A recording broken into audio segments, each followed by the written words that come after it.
अवधूत चिंतन श्री गुरुदेव दत्त श्री स्वामी समर्थ। आता अगदी काही तासांवर गणरायाचे आगमन येऊन ठेपले आहे। आनंद, उत्साह आणि तयारीची लगबग शिगेला पोहोचलेली पाहायला मिळत आहे। घराची स्वच्छता, डेकोरेशन यासाठी मेहनत, कष्ट घेतले जात आहे। घरी येणाऱ्या गणपती बाप्पासाठी सर्वोत्तम आणि सर्वोच्च देण्यासाठी मंडळी प्रयत्नशील आहेत। बाप्पाचे काही राहता कामा नये, काही कमी पडू नये यासाठी याद्या निश्चित केल्या जात आहेत। कोट्यावधी घरांमध्ये श्री गणेश चतुर्थीला पार्थिव गणपतीची स्थापना केली जाते, परंतु पार्थिव गणेशाचे पूजन झाल्यानंतर गणपती असेपर्यंत दररोज न चुकता गणपती बाप्पाची पूजा होणे महत्त्वाचे असते। श्री गणेश चतुर्थीला पार्थिव गणपती मूर्ती आणून त्याचे पूजन करण्याची प्राचीन परंपरा आपल्याकडे प्रचलित आहे। 1.5 दिवस, 5 दिवस, 7 दिवस, 10 दिवस अशी गणपती सेवा केली जाते।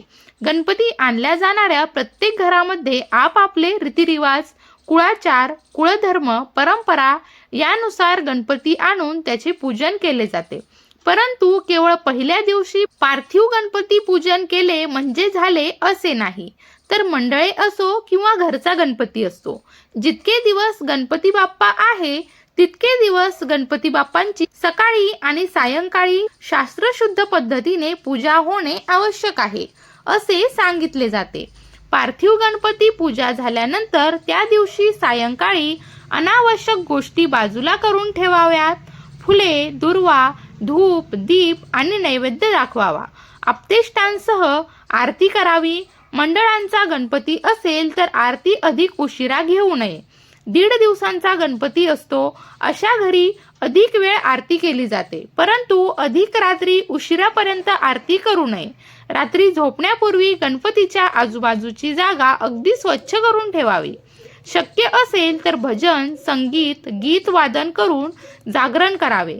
रात्री झोपण्यापूर्वी गणपती बाप्पाला मनोभावे नमस्कार करावा, प्रार्थना करावी। दिवसभरात जी सेवा झाली त्याबाबत कृतज्ञता व्यक्त करावी आणि अनावधानाने काही चूक झाली असेल तर त्याबाबत क्षमा याचना करावी। दुसऱ्या दिवसापासून दररोज सकाळची पूजा लवकर करावी।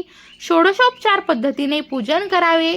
षोडशोपचार पद्धतीने पूजन करणे शक्य नसल्यास पंचोपचार पद्धतीने पूजन करावे।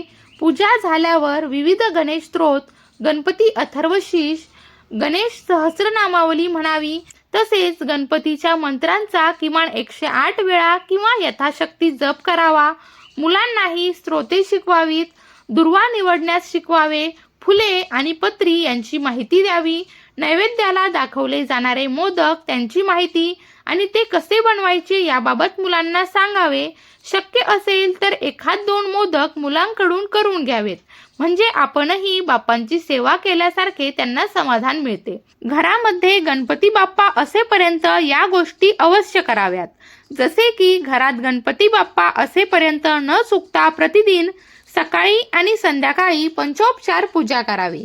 गणेश मूर्ती समोरचा भाग नेहमी स्वच्छ ठेवावा। फळे आणि नैवेद्य वेळोवेळी काढून घ्यावा।